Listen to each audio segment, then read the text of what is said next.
তো ইন্টারভিউ নিব, তো ক্ষয়ক্ষতি কত? তো যে সবকিছু মিলে প্রায় 3 লক্ষর মতো। 3 লক্ষ। কালকে মেজর ডালিমের লাইভ দেখেছিলাম, আমি জানি, আমিও দেখেছি। আমাকে অনেকে বলেছে আপনি কিছু বলেন, আমি বলেছি নো কমেন্ট, কারণ একটা খুনির বক্তব্য শোনা, আমি পুরাটা দেখি নাই, সামান্য একটু ইয়ে করেছি। আর ইন্টারভিউ নিয়েছে একটা বাইবন রাজাকার, জঘন্য ক্রিমিনাল, ওই কুকুরের বাচ্চার নামও আমার মুখে উচ্চারণ করি না। Just wait and see. Donald Trump ক্ষমতা গ্রহণ করুক, 20 তারিখ আসিতেছে, আজকে জানুয়ারি মাসের 6 তারিখ, আর কতদিন?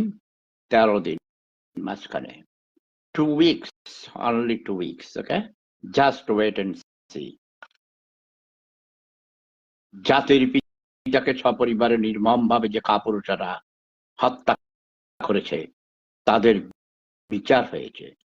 মৃত্যুদণ্ড প্রাপ্ত আসামি, এটা কি কোর্টের রায় কি বাতিল হয়েছে? যে মেজর ডালিমের মৃত্যুদণ্ড কি রহিত করা হয়েছে?